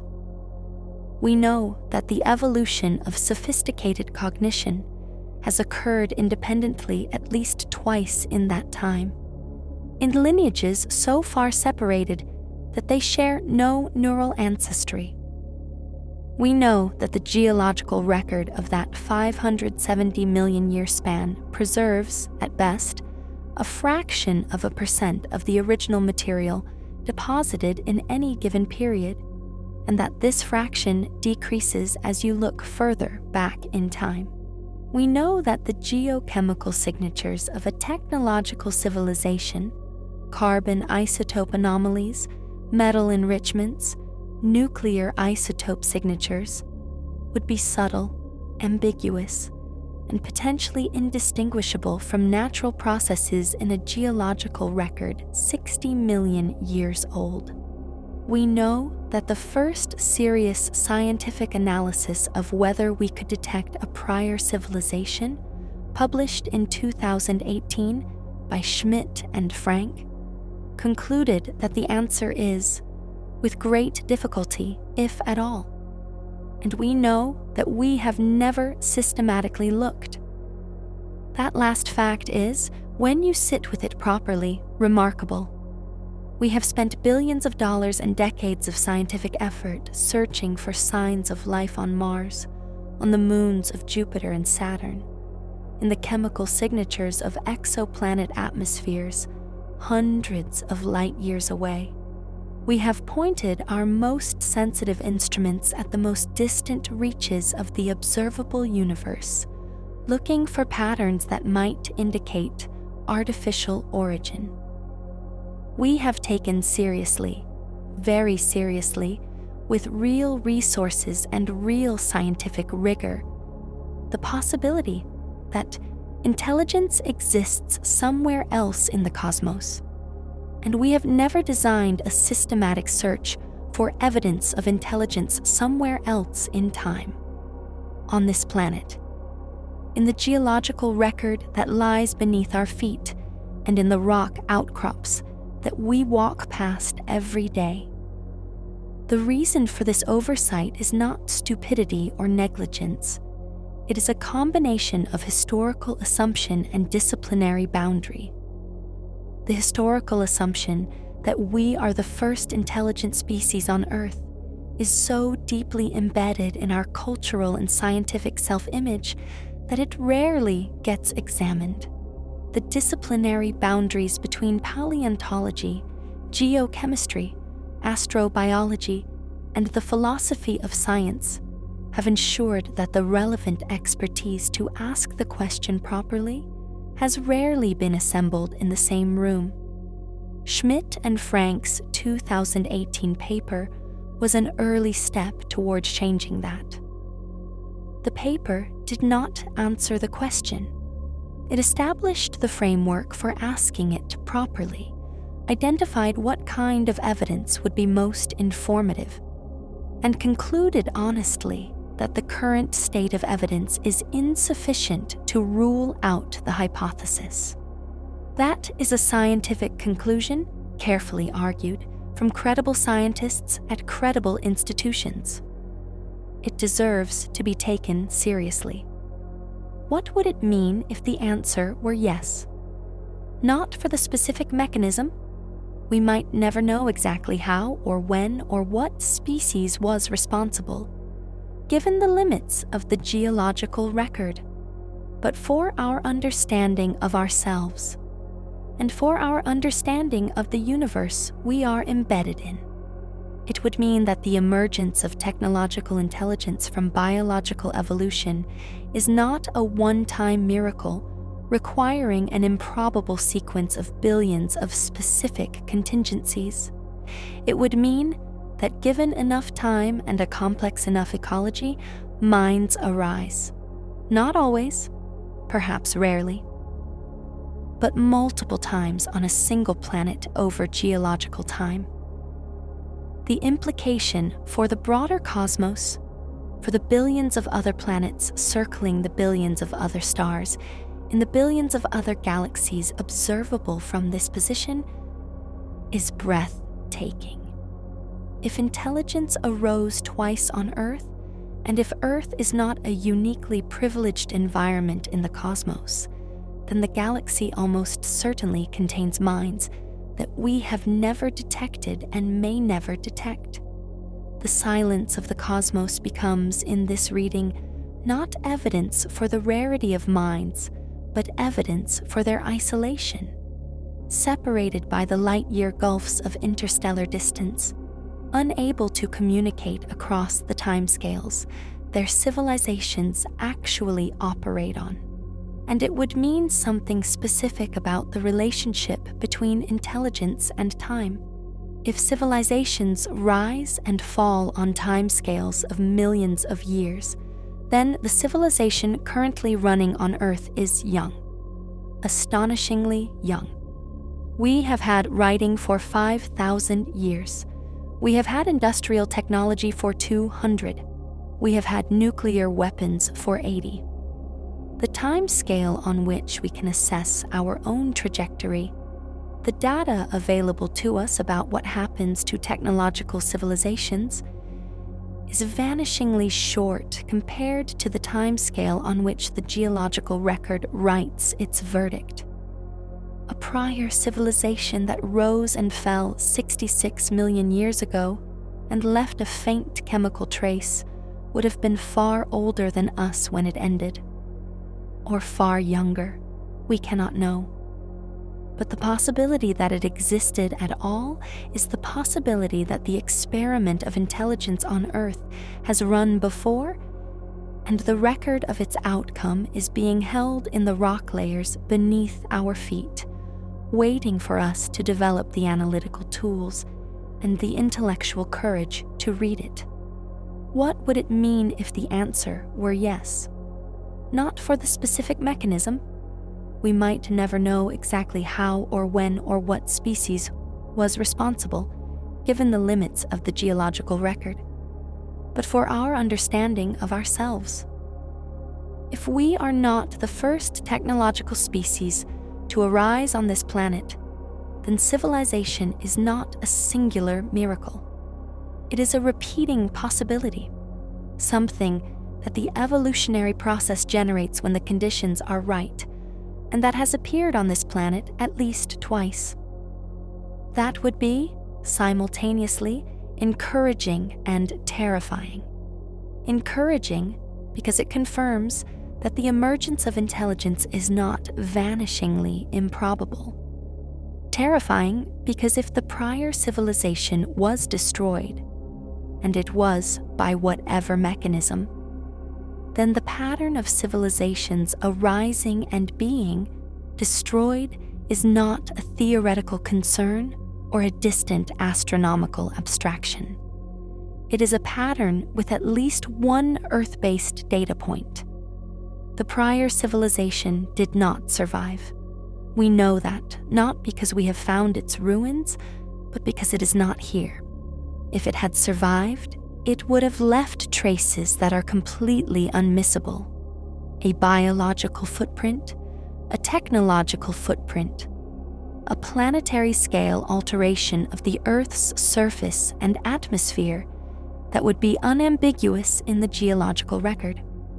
The prior civilization, if it existed, left at most a faint chemical whisper and then was gone. Ended by an asteroid, ended by its own industrial excess, ended by war or disease or the simple biological fact of eventual extinction, ended by something, that something could end us. This is not defeatism. The prior civilization, if it existed, did not have what we have: the knowledge that civilizations can end, the scientific tools to investigate why, the awareness that we should be looking for patterns in deep time that might tell us something crucial about the future. The prior civilization, whatever it was, did not have a space program. It did not have the ability to look at the universe and understand its structure. It did not have, presumably, the theoretical framework to recognize the great filter and position itself within it. We have all of those things. We have them imperfectly and incompletely, and in the context of a civilization that is in many ways demonstrably in trouble. But we have them, and the awareness that we might not be the first, that this planet may have run this experiment before and had it fail, is itself a piece of knowledge that the prior civilization, if it existed, did not possess. There is a concept in evolutionary biology called the Red Queen Hypothesis, named after Lewis Carroll's chess piece, who must keep running just to stay in the same place. The hypothesis describes the co-evolutionary arms race between organisms and their parasites, predators, and competitors. The constant pressure to evolve faster just to avoid extinction, because the environment is constantly changing and the competition never stops. The Red Queen is always running, there is an analogy for civilizations. The challenge of long-term survival is not a problem you solve once. It is a race you run continuously against the threats of your own biology, your own technology, your own psychology, and the indifferent forces of a universe that periodically reconfigures its geological and astronomical furniture. Every mass extinction in Earth's history was, from the perspective of the species that were thriving just before it, a complete surprise. Every asteroid hit a world where no species was expecting it. If we are not the first to walk this planet, then we have inherited a world where the experiment has been tried and failed before. And the most important question we could ask, more important than almost any other scientific question, if this hypothesis has any merit, is what failed? What was the mechanism? What was the weakness? What is the pattern, if there is one? We do not know. We may never fully know, but we have not seriously tried to find out.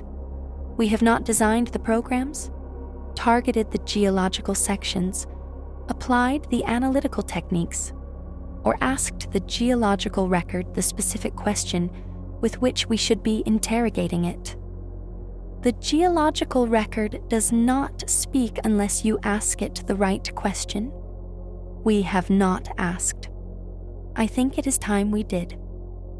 There is a final consideration that the practical search framing should not obscure. Even if the searches described above were conducted tomorrow with the full resources of modern analytical science, even if the geochemical surveys were completed, the nuclear isotope samples were analyzed, the molecular fossil libraries were built, the most likely outcome would be negative. We would find no evidence of prior technological activity. The geological record would continue to look exactly as it has always looked, full of natural processes, natural variability, natural catastrophes, and the gradual, blind evolutionary march of organisms with no awareness of what they were building toward. That negative result would not prove that a prior civilization never existed. It would constrain the possibilities, rule out certain scenarios, narrow the range of plausible prior civilization timescales and technological levels, and sharpen the question. But given the incompleteness of the geological record and the subtlety of the signals we are searching for, a comprehensive negative result from even the best designed search would only reduce the probability, not eliminate it. The question would remain open, perhaps permanently, and yet the search would be worth conducting, not only for what it might find, but for what the act of looking rigorously tells us about ourselves. About whether we are the kind of species that asks the hard questions and follows them into the uncomfortable places they lead. About whether we are capable of genuine scientific humility. The humility that says, we have assumed we are the first, but we have not adequately tested that assumption, and the stakes of being wrong are too high to leave it unexamined. That kind of humility is not defeatism. It is not nihilism. It is the most productive intellectual posture a species can have when confronting questions this large. It is what science, at its best, demands of us. The geological record is patient. It has been waiting 66 million years, or 252 million years, or however many millions of years are relevant. It will wait a little longer. The question is whether we will ask it in time to learn what it has to teach us. There is something else, something less strategic and more personal, if you will permit it, in the last few minutes of this video.